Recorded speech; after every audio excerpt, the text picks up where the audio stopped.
Hello दोस्तों, AP education for civil services में मैं अनुराग आप सभी का स्वागत करता हूं। आज हम चर्चा करेंगे सौर कलंक यानी सौर सन स्पॉट के बारे में। सौर ज्वाला जहां से निकलती है वहां काले धब्बे से दिखाई पड़ते हैं।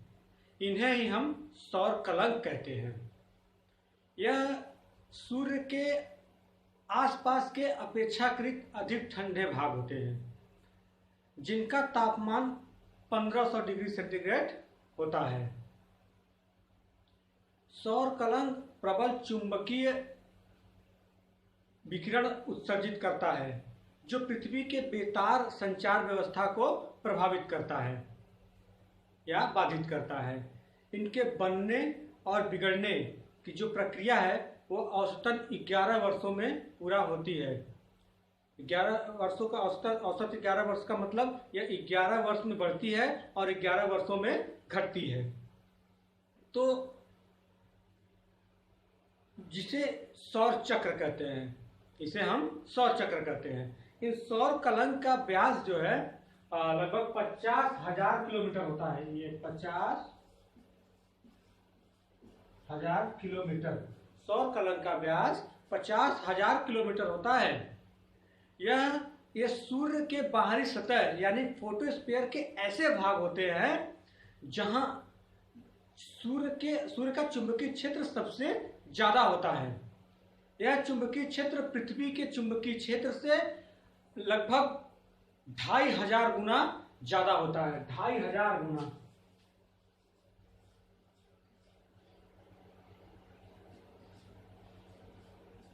ढाई हजार गुना ज्यादा होता है। अब आप इसी से अनुमान लगा सकते हैं कि सूर्य का जो चुंबकीय क्षेत्र है वह हमारे पृथ्वी जो पृथ्वी पर बेतार संचार व्यवस्था जैसे रेडियो, टेलीविजन, उपग्रह, ये सब सारी चीजें जो हैं, इसको कितनी भारी मात्रा में ये प्रभावित करता होगा।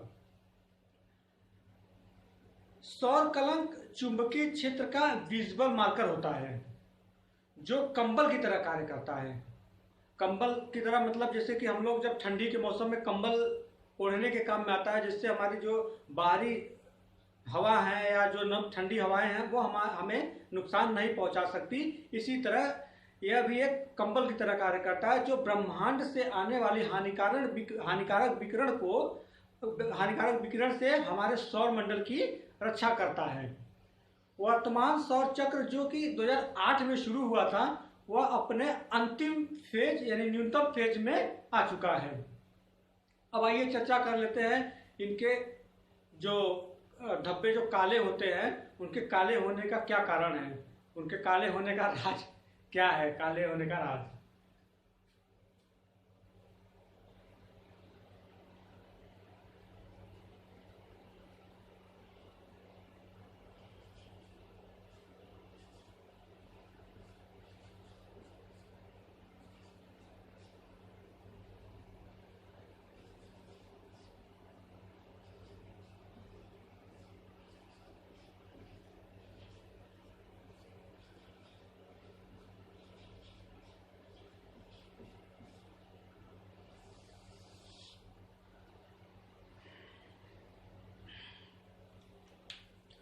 सौर कलंक में उच्च चुंबकीय दबाव होता है, इसलिए आसपास के फोटोस्फीयर में वायुमंडलीय दाब कम हो जाता है। सौर कलंक में उच्च चुंबकीय दबाव होता है, इसलिए आसपास के फोटोस्फीयर में वायुमंडलीय दाब कम हो जाता है, जिससे सूर्य के आंतरिक भाग से सतह तक गर्म गैसों का प्रवाह रुक जाता है। यही कारण है कि सौर कलंक का तापमान आसपास के फोटोस्फीयर की तुलना में हजारों डिग्री कम होता है। तो सौर कलंक का जो तापमान है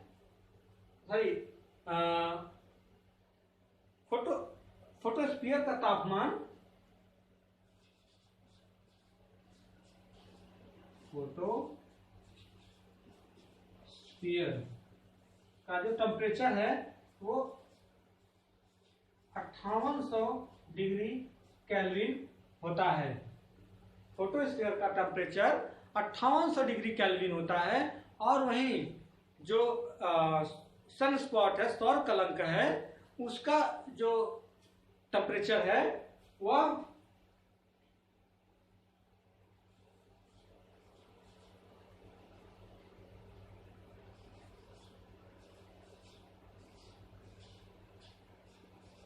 3800 डिग्री केल्विन होता है।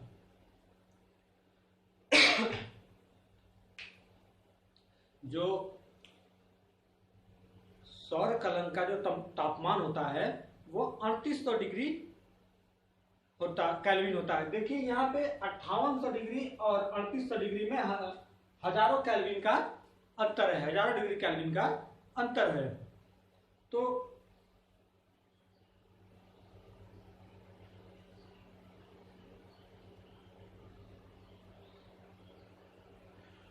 ऊष्मा और प्रकाश के संवहन प्रवाह को रोकने के कारण, ऊष्मा और प्रकाश के संवहन प्रवाह को रोकने के कारण यह हमें काला दिखाई देता है।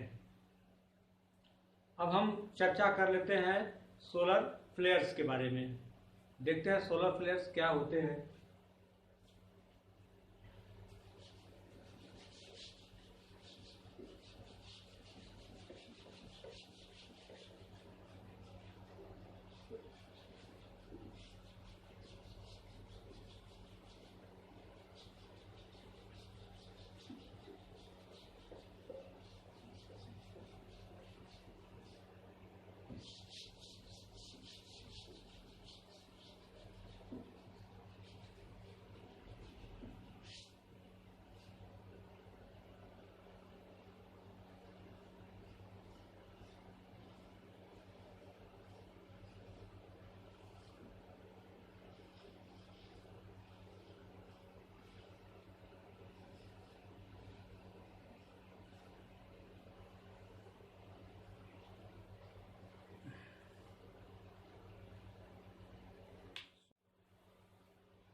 तो हम लोग चर्चा करते हैं सोलर फ्लेयर्स के बारे में। क्या होता है ये सोलर फ्लेयर्स?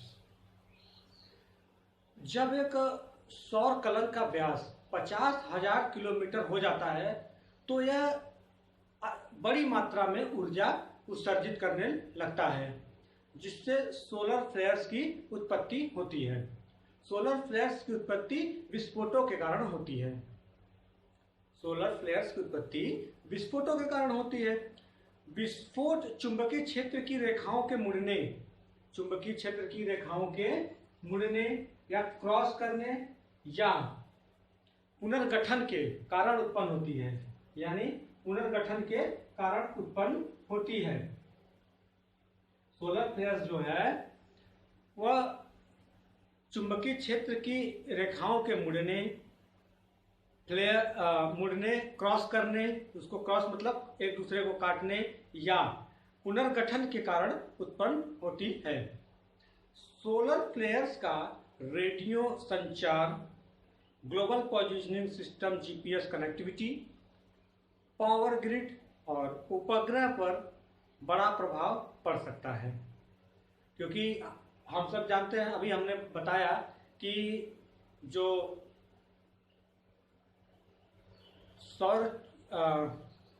सूर्य का जो चुंबकीय क्षेत्र है वो हमारे पृथ्वी के चुंबकीय क्षेत्र से लगभग 2500 गुना अधिक है। तो यह हमारे पृथ्वी पर मौजूद जो भी बेतार संचार व्यवस्था है उसको भारी मात्रा में ये नुकसान पहुंचा सकते हैं। आज के लिए बस इतना ही, और इससे संबंधित जो भी चीज़ें हैं वो अगली क्लास में बताई जाएगी। और तब तक के लिए धन्यवाद।